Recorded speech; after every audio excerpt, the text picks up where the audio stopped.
மக்கள் நல கூட்டணியின் ஒருங்கிணைப்பாளரும் மதிமுக பொதுச் செயலாளருமான வைகோ கோவையில் செய்தியாளர்களை சந்தித்து வருகிறார். அதன் நேரலையை காணலாம்.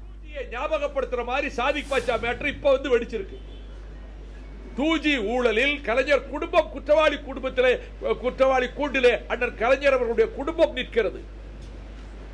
இதில் எனக்கு பங்கில்லை என்று அவர் பட்டாபிஷேகத்துக்கு துடிக்கின்ற நமக்கு நாமே ஸ்டாலின் தப்பிச்சு விட முடியாது. ஏனென்றால் அந்த குடும்பத்தில் யாருக்கு பாதிப்புனாலோ அந்த குடும்பம் இந்த ஊழலில் சம்பந்தப்பட்டிருப்பதனாலே அண்ணன் கலைஞருடைய துணைவியாரே விசாரிச்சாச்சுல்ல. கலைஞர் டிவி 200 கோடி பணப்பரிமாற்றத்தில் குற்றச்சாட்டு வந்திருக்குல்ல. இல்ல எனக்கு சம்பந்தம் இல்லை, இந்த குடும்பத்துக்கும் எனக்கும் சம்பந்தம் இல்லை என்று திருவாளர் ஸ்டாலின் சொல்லுவாரானால் நான் திராவிட முன்னேற்ற கழகத்தினுடைய உண்மை தொண்டர்களை பார்த்து கேட்கிறேன். கலைஞர் அவருடைய மகன் என்ற ஒரு தகுதியினால் தான் இன்றைக்கு இந்த கட்சியிலே முன்னிறுத்தப்பட்டிருக்கிறார். அவர் போராடவில்லையா, பாடுபடவில்லையா என்று கேட்கலாம். அவரை விட பாடுபட்டவர்கள் இருக்கிறார்கள், அவரை விட தியாகம் செய்தவர்கள் இருக்கிறார்கள், அவரை விட சிந்தனை ஆற்றலும் அறிவாற்றலும் சொற்பொழிவு திறனும் எல்லா விதமான பண்பாடும் கொண்டவர்கள் எத்தனையோ பேர் இருக்கிறார்கள். அவர் கலைஞர் மகன் என்பதனால் தானே அந்த கட்சியிலே கொண்டு வந்து முன்னிறுத்தப்பட்டார். கட்சிக்கு பொருளாளர், இன்னும் இளைஞரணிக்கு தலைவர். ஆகையினால் எனக்கும் இந்த குடும்பத்துக்கும் 2Gக்கு சம்பந்தம் இல்லை என்று அவர் தப்பிக்க முடியாது. எனவே 2 பேரும் வல்னரபிள் ஆயிட்டாங்க. 2 பேர் ஊழல் குற்றச்சாட்டுகளுக்கு ஆளாயிட்டாங்க. இந்த ஊழலின் பிடியிலிருந்து தமிழகத்தை மீட்டு தீர வேண்டும் என்று, மீட்க வேண்டும் என்று ஒரு சிலுவை போரில், ஒரு தர்ம யுத்தத்தில் நாங்கள் ஈடுபட்டிருக்கிறோம். இதில் நாங்கள் விடுதலை சிறுத்தைகள் கட்சி, மார்க்சிஸ்ட் கம்யூனிஸ்ட் கட்சி, இந்திய கம்யூனிஸ்ட் கட்சி,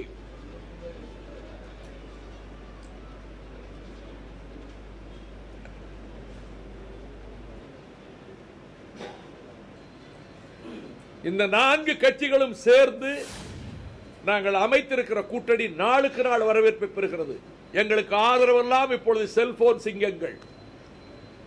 நான் செல்போன் சிங்கங்கள் அவங்களுக்கு டைட்டில் நிலையிலே கொடுத்துட்டேன். அவங்க தான் கலக்கி எடுக்கிறாங்க. எல்லாம் வாட்ஸ்அப்ல, எல்லாம் செய்தி குறுஞ்செய்திகள்ல. இவங்க எல்லாம் கட்சி கிடையாது, பெரிய போர்ஸ். அதான் வெள்ளத்தில் இருந்து மக்களை மீட்டது சென்னையில். அவங்க வந்து தமிழ்நாட்டில் சமூக பொருளாதார அரசியல் மாற்ற வேண்டும் என்று விரும்புகிறார்கள். 2 ஆண்டுகளுக்கு முன்பு இந்த நிலைமை இல்லை. இது தமிழகத்துக்கு தேவையான நிலைமை. ஆகவே மக்கள் நல கூட்டணி பிரச்சாரத்தில் ஏறத்தாழ தமிழகத்தில் 4-3 பகுதியில் பிரச்சாரத்தை நாங்கள் நடத்தி முடித்து விட்டோம். தேர்தல் ஆணையத்தின் விதிமுறைகள் அமலுக்கு வருவதற்கு முன்பே நாங்கள் நடத்தி முடித்து விட்டோம். ராத்திரி 1 மணி வரை பிரச்சாரம் பண்ணியிருக்கோம். எல்லா இடத்திலும் கொடி கட்டி இருக்கிறோம், எல்லா இடத்திலும் பேனர் வச்சிருக்கிறோம். இப்ப விதிகளுக்கு கட்டுப்பட்டு நாங்கள் இருக்கிறோம். அடுத்த கட்ட பயணம் இப்பொழுது 28, 29, 30 2 நாள், ஒரு நாள் அதிகப்படுத்திக்கலான்னு ஜி ராமகிருஷ்ணனும் நம் தோழர்களும் கேட்டுக்கொண்டதனால 28ஆம் தேதியே தொடங்கலான்னு முடிவு பண்ணி இருக்கிறோம். கன்னியாகுமரி மாவட்டத்தில் தென் மாவட்ட சுற்றுப்பயணம் 28, 29, 30 3 நாட்கள். தேர்தல் ஆணையத்துக்கு ஒரு வேண்டுகோள். நீங்க வீட்டில் கொடி கட்டக்கூடாது, ஊருக்குள்ள கொடி கட்டக்கூடாதுன்னா, கொடி கம்பத்திலே கொடி இருக்கக்கூடாதுன்னா எலெக்ஷன் கமிஷனை கேட்கிற. இது எந்த விதத்தில் தேர்தலில் தலையீடாகும்? பூத்து 1 மைலுக்கு அங்கிட்டு இருக்கு. ஊருக்குள்ள கொடி கம்பத்தில் 50 வருஷமா இருக்க கொடி கம்பத்தில் கொடியை இறக்கணும், வீட்டில் வளர்க்கிற கொடியை இறக்கணும். ரொம்ப கேலி கூத்தா இருக்கு இதெல்லாம். கார்ல கொடி கட்டிட்டு போக கூடாதுங்கிறாங்க. இனி வேட்டியில கரை இருக்கக்கூடாதுப்பாங்க. கரை வேட்டி கட்டிட்டு யாரும் நடமாடக்கூடாதுமாங்க. அவங்க பணத்தை கொண்டு டம்ப் பண்ணிட்டாங்க. நான் ராஜேஷ் லக்கானியை மதிக்கிறேன், இவர் ஹானஸ்டா இருப்பாருன்னு நான் நம்புறேன். அவர் மீது எனக்கு நம்பிக்கை இருக்கு. ஆனா அவங்க கண்ணிலே மண்ணை தூவிட்டு போலீசார் உதவியோட டிஸ்ட்ரிபியூஷன் பண்ணாங்க. போன தடவை என் தொகுதியிலே பண்ணாங்க. 2 தடவை பணத்தை கொடுத்தா என்ன தோக்கடிச்சாங்க விருதுநகர்ல. கையுமையுமா பிடிச்சு கொடுத்த அது அவங்க பணம் கொடுத்தா நீங்களும் கொடுக்க வேண்டியதாக கலெக்டர் சொல்லிட்டாரு. அதனால இந்த தொந்தரவை நீங்க நிறுத்துங்க. வியாபாரி, விவசாயி அவங்களுக்கு எல்லா விதிகளையும் பார்த்து பேங்க்ல போட்டு அக்கௌண்ட் எடுத்துக்கிட்டு இருக்க முடியுமா? எனவே இதை நீங்கள் தயவு செய்து தேர்தல் ஆணையம் இந்த தொந்தரவு கொடுக்கூடாது. கொடிக்கம்பத்தை அகற்றுகிற முடிவை தயவு செய்து மறுபரிசீலனை செய்யுங்க.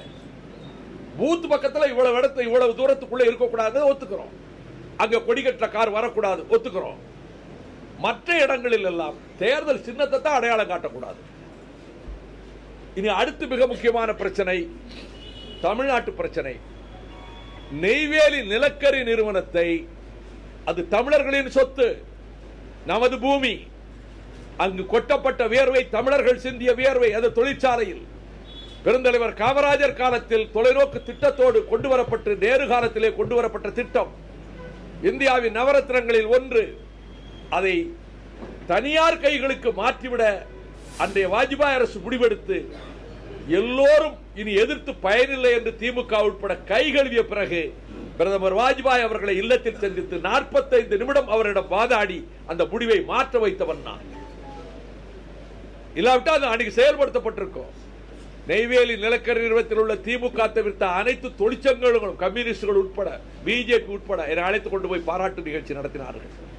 இப்பொழுது நான் கேள்விப்படுவது, நெய்வேலி நிலக்கரி நிறுவனம் என்று இருக்கின்ற பெயரை மாற்றி NLC லிமிடெட் இந்தியா என்று பெயர் வைக்க மத்திய அரசு முடிவு செய்திருக்கிறது. அதில் முதலில் என்ன செய்தார்கள் தெரியுமா? நெய்வேலிங்கிற பெயர் எடுத்துட்டு நேஷனல் லிக்னைட் கார்பரேஷன் என்று வைப்பதற்கு முதல்ல முடிவு செய்தார்கள். இப்பொழுது அதை மூடி மறைத்துக் கொண்டு NLC லிமிடெட் இந்தியா என்று பெயரை மாற்ற வேண்டும் என்று டைரக்டர்ஸ் போர்டுல, இயக்குநர்கள் கூட்டத்தில் போன வருஷம் ஒரு தீர்மானம் நிறைவேற்றி, இந்த தீர்மானத்தை மத்திய அரசுக்கு அனுப்பி, மத்திய சர்க்கார் இப்பொழுது இந்த தீர்மானத்தை நீங்கள் ஆதரிக்கிறீர்களா, எதிர்க்கிறீர்களா, மறுப்பு தெரிவிக்கிறீர்களா என்று ஒரு பேலட் பேப்பரை வச்சு 13,500 தொழிலாளர்களுக்கு அனுப்பியிருக்காங்க மத்திய சர்க்கார்ல. நான் மத்திய சர்க்காரை கண்டிக்கிறேன், எச்சரிக்கிறேன். நீங்க 13,500 தொழிலாளிகளுக்கு யுவர் அசென்ட் ஆர் டிசென்ட் கேட்கிறீங்க. இதை ஆதரிக்கிறீர்களா, ஆட்சேபிக்கிறீர்களா என்று. பல தொழிலாளர்கள் ஆட்சேபிக்கிறோம் என்று போட்டால் ஒருவேளை நம்ம வேலைக்கு ஆபத்து வந்துடும், இன்கிரிமெண்ட் கிடைக்காது, ஏதாவது பண்ணுவாங்கிற பயமுறுத்தல், மறைமுகமான பயமுறுத்தல் இது.